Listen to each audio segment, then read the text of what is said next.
C-Fan Sports, a sports show that is dedicated to the Seattle sports fan. My name is Dave. This is my partner, Kevin. Kevin, how you doing this evening? Wonderful. Let's get rolling. Get rolling. All right. Before we get rolling, Kevin, what we'd like to do is make sure you hit that subscribe button. Make sure that you hit the notifications. Give us thumbs up. Give us thumbs down if you want to. And also, make sure that you leave comments. Tell us the player that you would like to see in a Mariner uniform, because that is what we are discussing. Because you know what, Kevin? Right now, we're coming to the end of a very, very good season for the Seattle Mariners. And, as we sit right now, we're 4 games out of the wild card. Right now, at the time of this filming, we are beating the Oakland A's 3-1. However, Kevin, the odds are kind of stacked against us to make it further, other than being third or maybe second place in the West, and probably not a trip to the playoffs. Okay, you're going to have that drought one more season. So, Kevin, made me think a little bit about what we're going to do to get over that hump. Now, Kevin has been drumming the thumper bandwagon the whole season long. He wants to see an experienced bat come to Seattle. Me, on the other hand, I'm looking for an arm, because I think you pull out Yusei Kikuchi this season and you insert Max Scherzer, Zach Greinke, a frontline starter that has experience not only in the regular season, but experience in the playoffs. And Kevin, I think you do that. Seattle has picked up those 6 games, and we're leading the wild card race rather than being, this close to the game. Kevin, give me your need for the bat and why you think that's a little more important than a frontline starter. Well, I think both of them are very, very important. We definitely need that frontline starter. We've got a lot of guys coming up, George Kirby, Emerson Hancock. We could talk about a few more, Brandon Williamson, Matt Brash. So we've got some arms coming up, but we need that guy for the next 3 years, maybe 4 years, that is a solid guy, like a Max Scherzer. I mean, if I had to pick between the two, I'm taking Max all the way. Now, are we going to be able to get him? And my only question was, I don't feel that if we just got Max Scherzer, we might make the playoffs this year, but we're not a good enough team still. We really need a couple bats to bring on that can hit. And Kevin, I think we're going to shed some salary. I think we're going to shed the salary of Yusei Kikuchi. I think we're going to shed the salary of not Corey Seager, but Kyle Seager. And we'll have extra money to put into the kitty, so that not only can we get a Max Scherzer, but we can bring a couple bats in with him. That's what I'm thinking. Yeah, I mean, Marcus Semien is the guy that screams my attention. I mean, that guy is just unbelievable year. He's always been good unless he's hurt, but 41 home runs this year, 270 our batting average, just been solid. Another guy's name that's been thrown out there is Kris Bryant. I don't watch a lot of the Cubs, so I don't know as much about him as I'd like to, but I do know he is currently batting 272 and has 25 home runs on the year.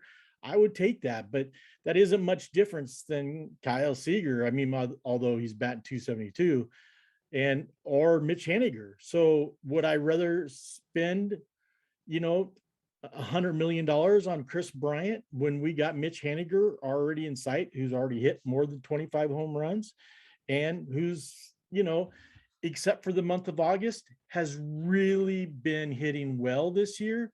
He tanked in August. And that was the thing that really ran his numbers down. We had a comment this week that he mentioned the same thing. Well, why don't we just take Mitch and put him into the DH for next year, and we bring up Julio? So then we have Kyle Lewis, Jared Kelenic, and Julio, and put Mitch in now there should be a name for those guys. DH. Yeah. The Mint Collection. I love it.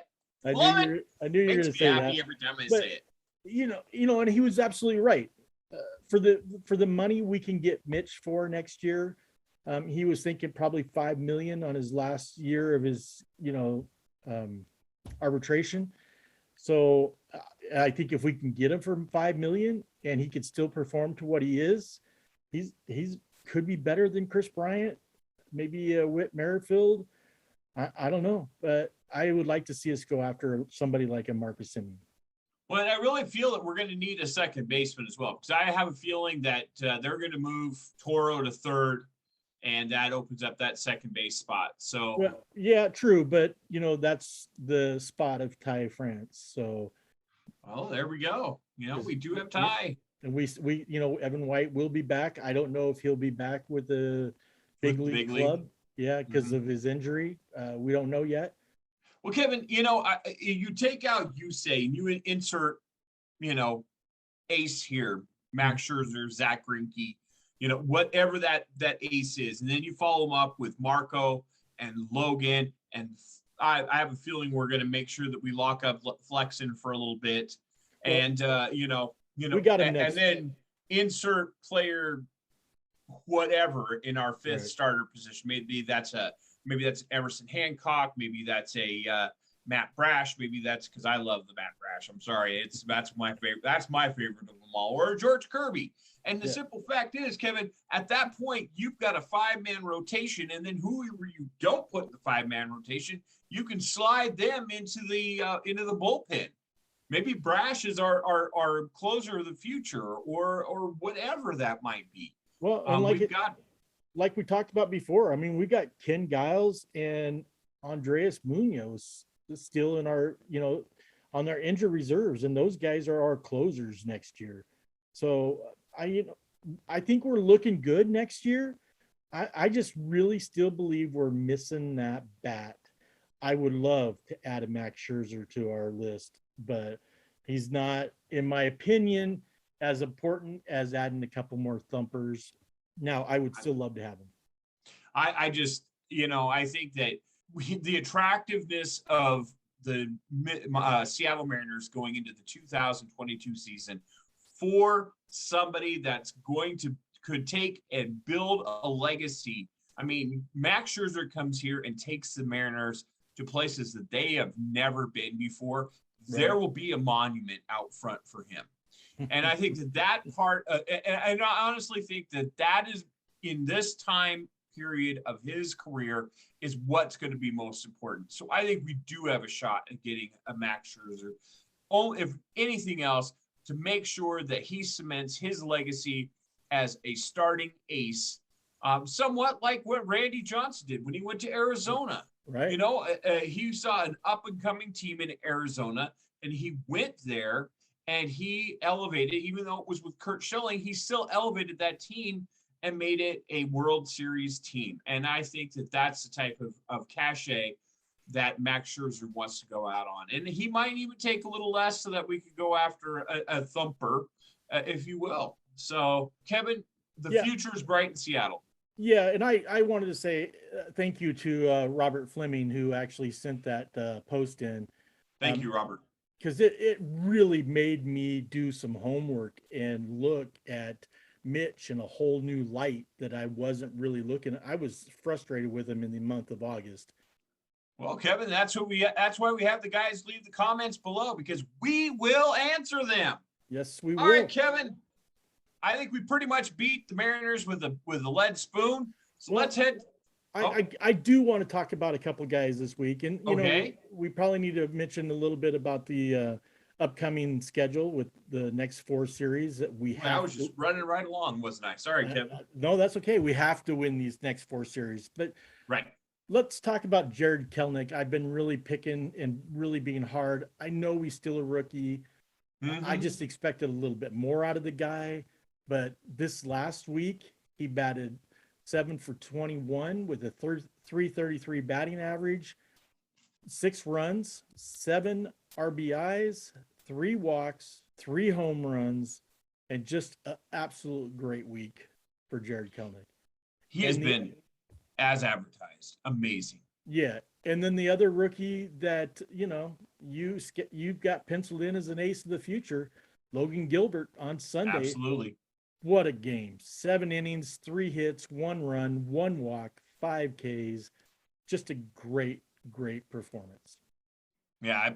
I tell you what, Kevin, I'm, as excited as I would be to be going to the playoffs this year, which it may not be in the cards unless, who knows what happens. The simple fact is, Kevin, is this team has taken some lumps. They have gotten experience. Oh, yeah. Yes. And that's the only way you can do it is in meaningful games and having this disappointment and saying to yourself, next year, we will be better.